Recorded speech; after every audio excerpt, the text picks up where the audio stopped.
Alors je viens vous parler de démocratie, mais de la vraie, celle qui n'existe pas du tout, et celle qui, je crois, serait capable de nous sortir du pétrin. Depuis longtemps, depuis 2500 ans, avons besoin de mettre au-dessus de nous des représentants pour produire et appliquer un droit écrit qui nous protège contre l'arbitraire des plus forts. Donc ces gens-là sont très utiles, évidemment. Ils produisent un droit dont nous avons besoin pour pacifier notre société. Mais en même temps, ils sont très dangereux. C'est-à-dire que si jamais ils se mettent à abuser, s'ils se mettent à servir les intérêts d'une caste au lieu de servir l'intérêt général, ou s'ils se mettent à abuser du pouvoir en devenant fous, puisque le pouvoir les rend fous systématiquement. Oui, ça fait 2500 ans qu'on sait ça, quoi. Hein. Le pouvoir rend fou, tous les pouvoirs ont une tendance à abuser. Toujours. Montesquieu. C'est comme une loi physique implacable. Et il y a une idée géniale pour nous protéger de ça, c'est la Constitution. Alors la Constitution, qu'est-ce que c'est? C'est un texte qui est au-dessus des pouvoirs et qui ne sert pas du tout à organiser les pouvoirs. Les pouvoirs n'ont pas besoin de nous pour s'organiser, pas du tout. La Constitution, tous les citoyens devraient savoir ça. La Constitution, ça sert à affaiblir les pouvoirs. Ça sert à inquiéter les pouvoirs pour nous protéger, nous. Nous protéger, nous, contre les abus de pouvoir. Mais attendez, si les représentants doivent craindre la Constitution, il ne faut pas qu'ils l'écrivent eux-mêmes. Sinon, s'ils l'écrivent eux-mêmes, ils vont programmer leur puissance et notre impuissance. Enfin, un enfant comprend ça. Donc l'idée centrale, mais vraiment c'est une idée essentielle, c'est que c'est pas aux hommes au pouvoir d'écrire les règles du pouvoir, et c'est pas à eux, il faut pas attendre que ce soit eux qui renoncent à écrire le pouvoir, ils renoncera jamais, la solution elle viendra pas d'eux, elle viendra de nous, c'est à nous de leur interdire d'écrire la Constitution. Ça c'est vraiment l'idée, à mon avis, l'idée essentielle qui nous manque. Un citoyen c'est autonome, ça vote, il vote lui-même ses lois. Moi je suis un simple électeur. C'est-à-dire, je suis hétéronome. Je subis la loi écrite par quelqu'un d'autre. Nous appeler citoyens, c'est nous payer de mots. On se la pète, mais on n'est rien du tout. Qu'est-ce qu'on fait dans cette démocratie? Dans cette prétendue démocratie, qu'est-ce qu'on a comme droit? On a le droit de désigner des maîtres politiques qui vont tout décider à notre place pendant 5 ans. On les désigne parmi des gens qu'on n'a même pas choisis. En plus, c'est les plus riches qui les choisissent. Et dans le cas éventuel où ils nous trahissent au dernier degré, on n'a pas le moindre moyen de résister. Alors c'est vrai qu'on a la liberté d'expression, mais absolument sans aucune force contraignante. C'est-à-dire qu'on a le droit de blablater, si ça n'a pas d'effet, on a le droit. Dès que ça change quelque chose, c'est un massacre. Et nous appelons ça démocratie. C'est notre faute. Nous devrions faire la grève de ces momentaires. Nous devrions refuser d'appeler démocratie ce qui est son strict contraire. Nous participons à notre impuissance politique en acceptant d'appeler démocratie ce qui est la négation même de nos droits.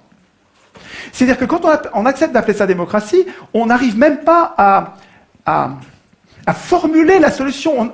On a besoin de la démocratie, mais on n'arrive pas à le dire puisque le mot est pris par son contraire. C'est génial d'avoir inversé les mots. C'est du Big Brother, absolument. Hein. Ça ne s'est pas passé par hasard. C'était pas bien au début, en 1789, quand ça a commencé il y a 200 ans, et puis ça s'est pas dégradé, c'est pas du tout ça. Sieyès, un grand penseur de la Révolution française, une pointure, hein, je ne vous parle pas d'un second couteau, écrivait en 1789. Les citoyens, ouvrez les guillemets, hein, c'est Sieyès qui parle. Les citoyens qui se donnent à eux-mêmes des représentants ne peuvent pas écrire le droit, ne peuvent pas du tout, doivent renoncer à faire eux-mêmes les lois. Ils n'ont pas de volonté particulière à imposer. S'ils dictaient des volontés, la France ne serait plus cet État représentatif, ce serait un État démocratique.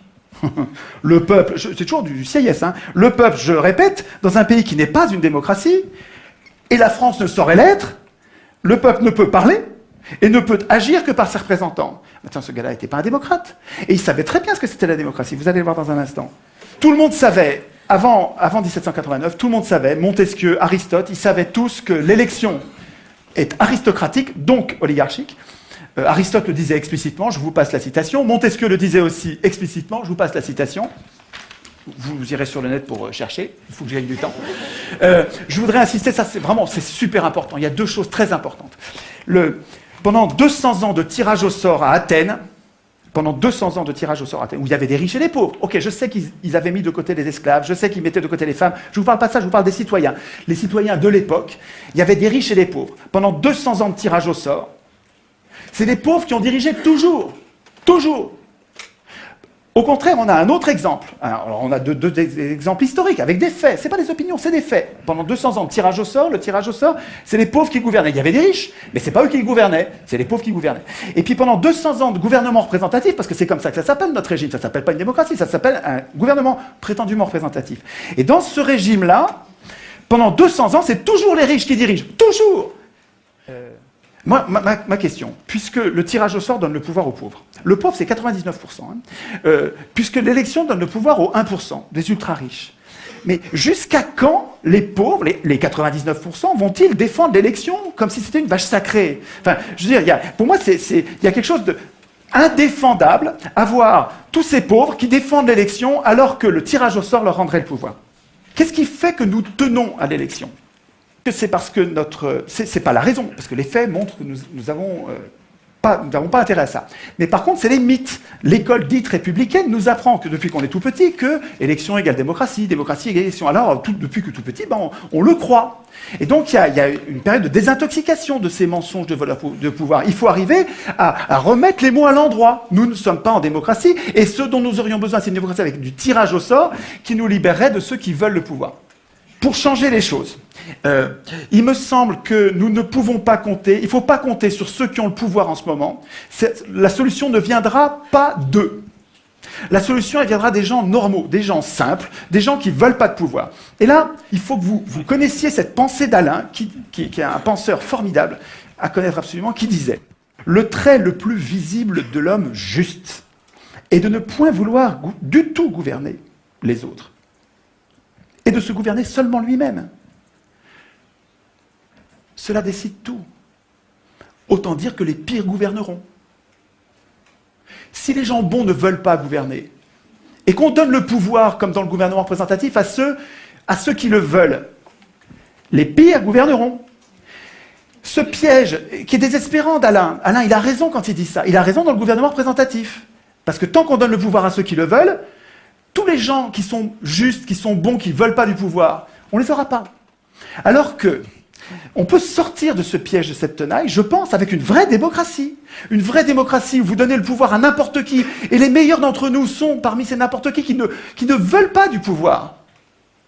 C'est la démocratie qu'il nous faut. Mais c'est à nous de le vouloir. Il ne faut pas attendre que nos élus le veuillent. Ils ne le voudront jamais. Les élus, ils ne veulent pas la démocratie. Ça les foutrait au chômage, la démocratie.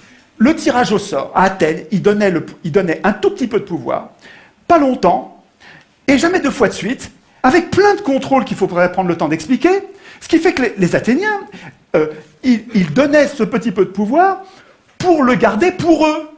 Ce n'est pas les tirés au sort qui votaient la loi. Les tirés au sort, ils faisaient la police, ils faisaient la justice, donc ils appliquaient les lois, ils faisaient les préparations des lois, parce que les Athéniens, en assemblée, ils ne pouvaient pas préparer les lois. Et parce que les représentants étaient affaiblis par le tirage au sort, les citoyens avaient la garantie qu'il restait le souverain. Il ne faut pas craindre le tirage au sort. Nous serions, nous tous, bien plus puissants avec un système de tirage au sort qui ferait que nos représentants restent nos serviteurs et ne pourraient pas devenir nos maîtres. Un citoyen, c'est autonome. Ça vote, il vote lui-même ses lois. Moi, je suis un simple électeur. C'est-à-dire, je suis hétéronome. Je subis la loi écrite par quelqu'un d'autre. Nous appeler citoyens, c'est nous payer de mots. On se la pète, mais on n'est rien du tout. Qu'est-ce qu'on fait dans cette démocratie? Dans cette prétendue démocratie, qu'est-ce qu'on a comme droit? On a le droit de désigner des maîtres politiques qui vont tout décider à notre place pendant 5 ans. On les désigne parmi des gens qu'on n'a même pas choisis. En plus, c'est les plus riches qui les choisissent. Et dans le cas éventuel où ils nous trahissent au dernier degré, on n'a pas le moindre moyen de résister. Alors c'est vrai qu'on a la liberté d'expression, mais absolument sans aucune force contraignante. C'est-à-dire qu'on a le droit de blablater, si ça n'a pas d'effet, on a le droit. Dès que ça change quelque chose, c'est un massacre. Et nous appelons ça démocratie. C'est notre faute. Nous devrions faire la grève de ces momentaires. Nous devrions refuser d'appeler démocratie ce qui est son strict contraire. Nous participons à notre impuissance politique en acceptant d'appeler démocratie ce qui est la négation même de nos droits. C'est-à-dire que quand on accepte d'appeler ça démocratie, on n'arrive même pas à formuler la solution. On a besoin de la démocratie, mais on n'arrive pas à le dire puisque le mot est pris par son contraire. C'est génial d'avoir inversé les mots. C'est du Big Brother, absolument. Hein. Ça ne s'est pas passé par hasard. C'était pas bien au début, en 1789, quand ça a commencé il y a 200 ans, et puis ça s'est pas dégradé. C'est pas du tout ça. Sieyès, un grand penseur de la Révolution française, une pointure, hein, je ne vous parle pas d'un second couteau, écrivait en 1789. Les citoyens, ouvrez les guillemets, hein, c'est Sieyès qui parle. Les citoyens qui se donnent à eux-mêmes des représentants ne peuvent pas écrire le droit, ne peuvent pas du tout, doivent renoncer à faire eux-mêmes les lois. Ils n'ont pas de volonté particulière à imposer. S'ils dictaient des volontés, la France ne serait plus cet État représentatif, ce serait un État démocratique.